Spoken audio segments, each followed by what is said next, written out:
Bienvenidos, bienvenidas a una nueva edición del programa Hablemos de Salud. Hoy para hablar sobre la diabetes y también la hipertensión arterial, dos enfermedades frecuentes y que afectan a la población.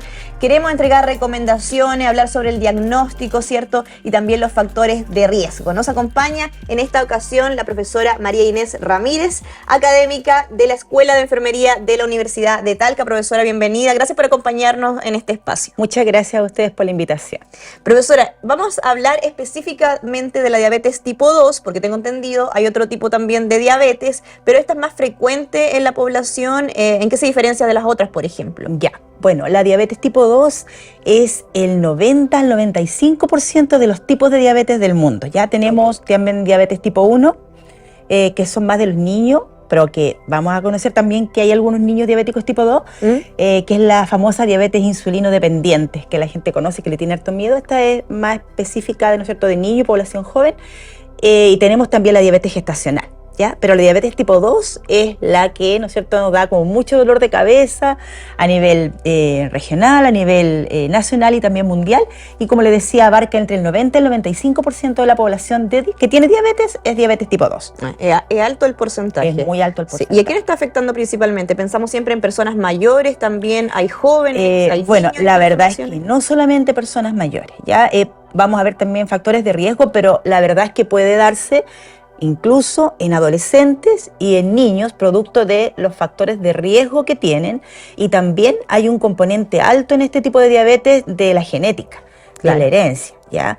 Se sabe que las personas que tienen papá, mamá, ¿no es cierto?, familiar de primer grado con esta enfermedad, van a tener un porcentaje mucho más alto de desarrollar en algún momento de la vida este tipo de diabetes. Claro, es un factor bien importante. Bien importante. Bueno, obviamente y sumado a factores de riesgo como son la obesidad, el sedentarismo, en la población un poco mayor ya el tabaquismo, el consumo elevado de alimentos, ¿no es cierto?, calóricos, con mucha grasa, obesidad abdominal, que es un factor predictor de riesgo cardiovascular, también el sedentarismo, ¿ya? Y cuando se empieza a hacer exámenes en la población, todas las personas que tienen la dislipidemia, que es un aumento del colesterol en la sangre, y no solamente el colesterol total, sino que también el colesterol malo, que habla la gente, que hay un buen y mal colesterol. Claro. Entonces, cuando hay dislipidemia, hay un colesterol malo que está elevado por sobre lo que se permite, ¿no es cierto?, en salud, y hay un colesterol protector, que es el protege de las enfermedades cardiovasculares,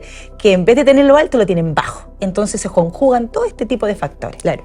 Y lo importante, profesora, es que esta es una diabetes que se puede prevenir. Hay factores, como menciona, que son modificables o que podemos hacer algo nosotros para evitar esta enfermedad. Por ejemplo, usted hablaba de la obesidad. Exacto. Y lamentablemente en nuestro país el sobrepeso, la obesidad también es bastante alto. ¿Es un factor determinante importante?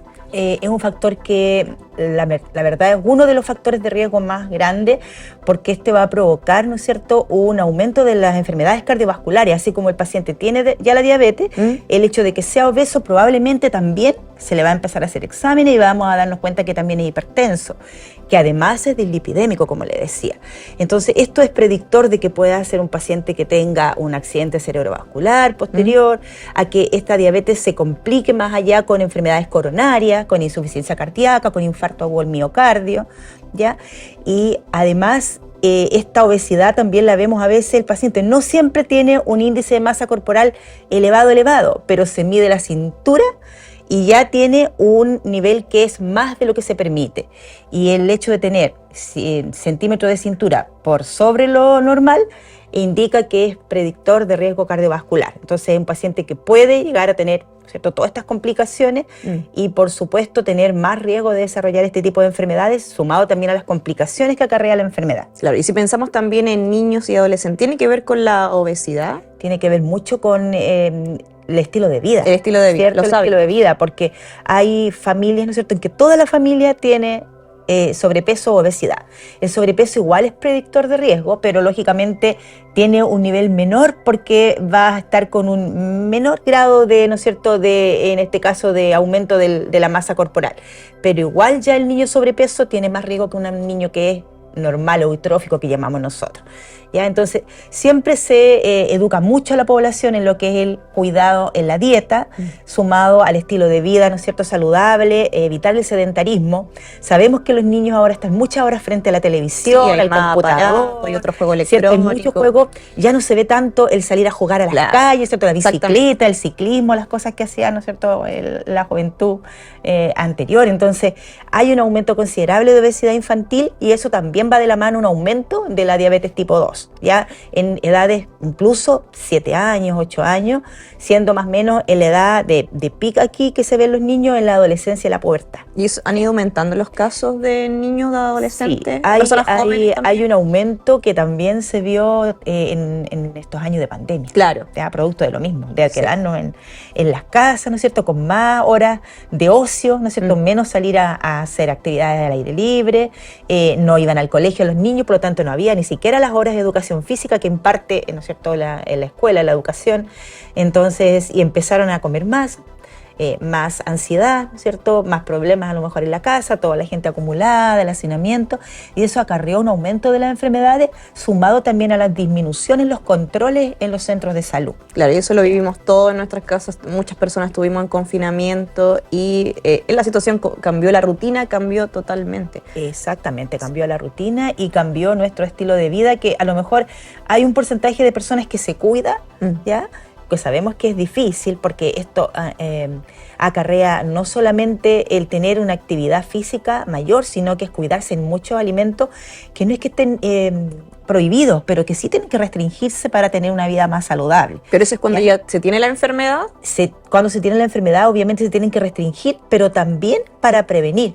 Si yo tengo un peso normal, pero estoy, ¿no es cierto?, en el límite ahí para hacer sobrepeso, para ser obesa, lógicamente el cuidarme en la dieta, en el aumento de los hidratos de carbono, de las grasas saturadas, me va a ayudar, ¿no es cierto?, el tener este cuidado y además tener un estilo de vida, ¿no es cierto?, más saludable, menos estrés, que cuesta bastante, porque ahora la vida es un estrés, ¿cierto? Trabajamos muchas horas, ¿no es cierto?, mucho movimiento para llegar a los lugares ¿no es cierto?, de trabajo. Ahora el estrés que genera también lo que hemos sufrido estos últimos años, ¿no es cierto?, del movimiento social, la pandemia. Entonces han sido una serie de factores que han alterado también la vida de la familia, ¿no es cierto?, de la familia tanto a nivel nacional como a nivel mundial. Pero en nuestro país eso se vio muy aumentado y se ha visto cómo han aumentado las tasas, ¿no es cierto?, sobre todo de la diabetes, y que va en aumento, que sabemos que lamentablemente a pesar de los controles, a pesar de todas las educaciones que se dan, es una enfermedad que no para y que se estima, ¿no es cierto?, que el año 2030 haya el triple de diabéticos en el mundo de lo que tenemos. O sea, ya para el 2030 no queda mucho. Sí. Profesor, ¿quién está más propenso a desarrollar, a tener esta enfermedad? ¿Y qué recomendación le daría a usted? ¿Cuándo quizás podemos iniciar un chequeo? También hablaba, por ejemplo, de la carga genética, que también es súper importante. Bueno, las personas más propensas, lógicamente, siempre van a ser las que tienen estos factores de riesgo cardiovascular, que son los obesos, ya con un sobrepeso elevado, estilo de vida sedentario, ¿cierto?, dislipidemia, colesterol elevado, tanto colesterol total como el mal colesterol alto y el buen colesterol bajo, fumadores, llámese fumador a la persona que ya fuma un cigarro diario, ya eso ya es una persona que tiene un hábito tabáquico, las personas que además tienen el factor de riesgo, que ese no lo podemos modificar, pero va a estar en la sangre y va a tener más riesgo que una persona que no hay familiar directo con la patología, y también aquellas personas que de por sí tienen una tendencia a la depresión, al estrés, ¿ya? Todo esto, estos factores sumados, lógicamente van a hacer que en algún momento de la vida, lamentablemente, la persona puede desarrollar la diabetes, ¿ya? Entonces, sí, mientras más factores tenga, con mayor razón tengo que controlarme.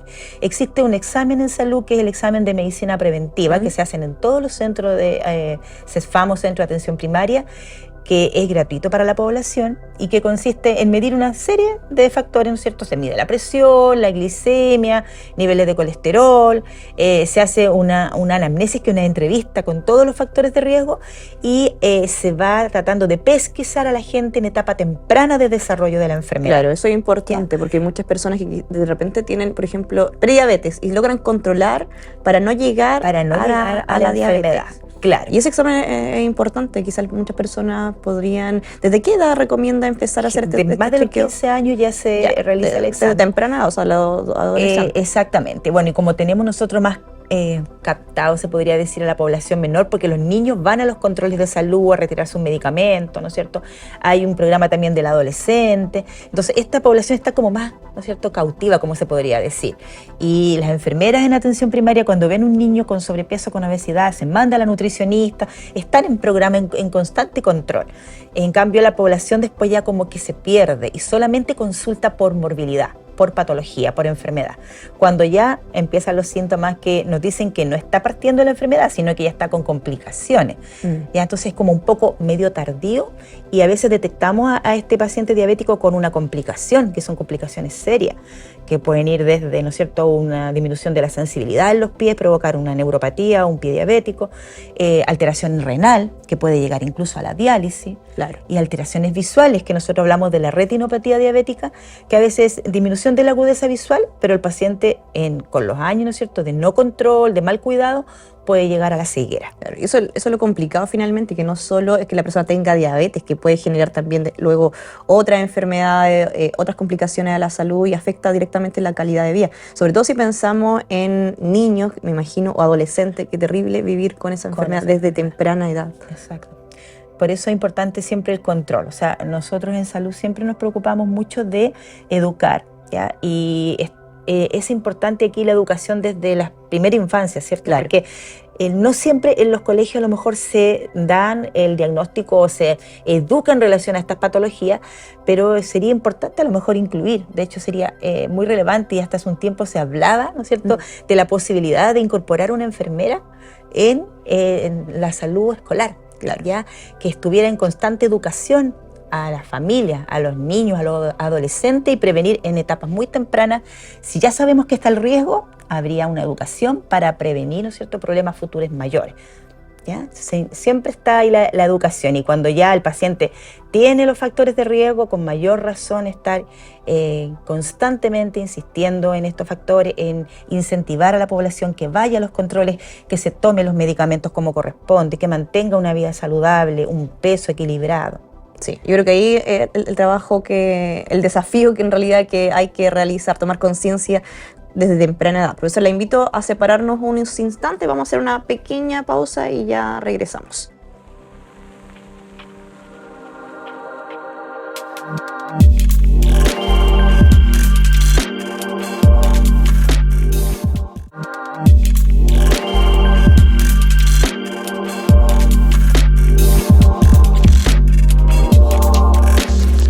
Estamos de regreso, estamos hablando sobre la diabetes y también sobre la hipertensión arterial. En este capítulo nos acompaña la profesora María Inés Vergara, académica de la Escuela de Enfermería de la Universidad de Talca. Profesor, ¿le parece si hablamos también de la hipertensión arterial? Que a diferencia de la diabetes, esta enfermedad también es difícil, porque en realidad lo que leía es que es una enfermedad silenciosa, que no da señales, signos, síntomas, y también se hace mucho más complicado de pesquisar.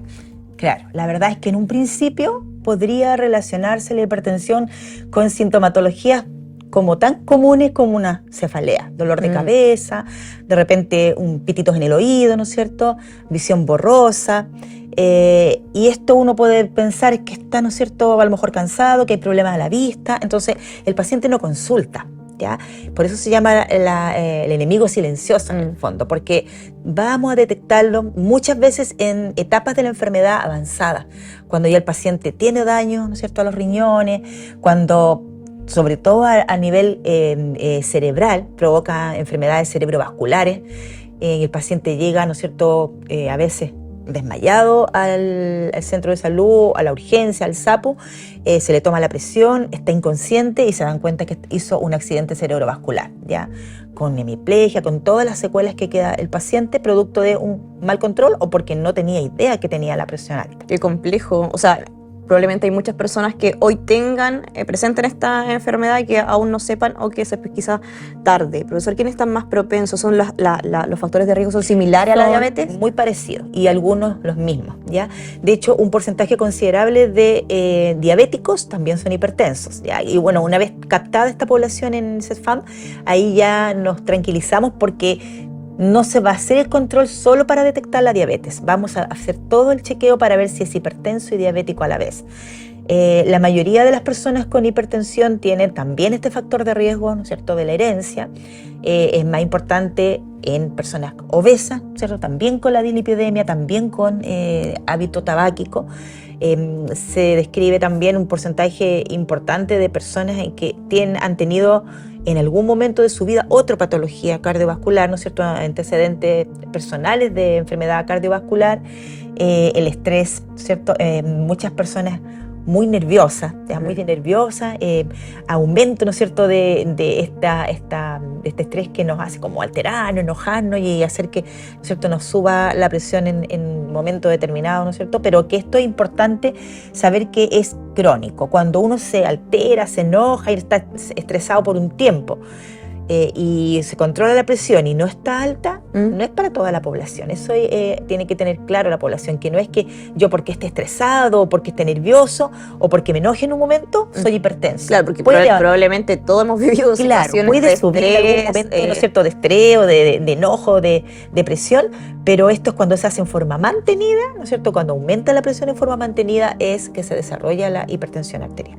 Profesor, y con ese examen que mencionaba en la primera parte del programa, ¿también se puede medir también en el examen preventivo, porque se realiza también controles seriados de presión, no nos basta con una presión del momento. Ya cuando uno toma la presión y se ve que está sobre los niveles aceptables, se va a tener que dejar al paciente citado para controles, ¿no es cierto?, 3, 4, 5 días, y en algunos casos los pacientes se les tiene que instalar una maquinita, que es un holter de presión, que se mide 24 horas la presión en distintos momentos del día, y ahí se hace el diagnóstico más certero, ¿ya? Ahora, los niveles de presión arterial van a ser más estrictos si este paciente ya es diabético. Entonces uno dice, los pacientes que no tienen diabetes podemos aceptar hasta máximo 140/90 de milímetro de mercurio, que es lo que se mide, pero en realidad ojalá bajo eso. Y si es diabético, ya no le dejamos ese nivel de 140/90, sino que es máximo 130/80. Entonces se hace más estricta la medición y uno, al tener este riesgo, ¿no es cierto?, cardiovascular doble, por supuesto que es un paciente de más riesgo de desarrollar otras complicaciones futuras. ¿Y también está afectando a personas más jóvenes o ya hay una cierta edad? También afecta a personas más jóvenes, también personas con los mismos factores que veíamos en la diabetes, es enfermedad que está en el GES, así como la diabetes, aunque en realidad el GES para hipertensión es sobre los 15 años, a diferencia de el GES de la diabetes, que es en los niños a cualquier edad, porque tenemos la otra diabetes tipo 1 que no la hemos conversado, que es la más, que hay menos niños, ¿no es cierto?, pero que es un grupo selecto de la población que también usa insulina. Entonces, pero en este caso, para hipertensión, es más considerada para los niños mayores de 15 años, aunque pueden aparecer hipertensiones en otras edades, y eso amerita estudios mayores, porque no es normal, es muy anormal en realidad, que un niño, por ejemplo, a los 7, 8 años sea hipertenso, porque ahí uno piensa que puede haber daño en otros órganos, ¿ya? Y eso amerita estudios mucho más recabados, ¿no es cierto?, con especialistas en el área. Profesor, por ejemplo, de los factores que menciona, los factores de riesgo, la sal, por ejemplo, se menciona también que es un elemento importante en esta enfermedad, ¿es así? ¿O también siempre es la sumatoria de muchos elementos? Sí, en esta enfermedad, aparte de todo lo que veíamos, el consumo de sodio, ¿no es cierto?, que está en la mayoría de los alimentos, también es restringido, ¿ya? El sodio hace que retengamos en el cuerpo, ¿no es cierto?, las mismas sales de los alimentos y mucho líquido.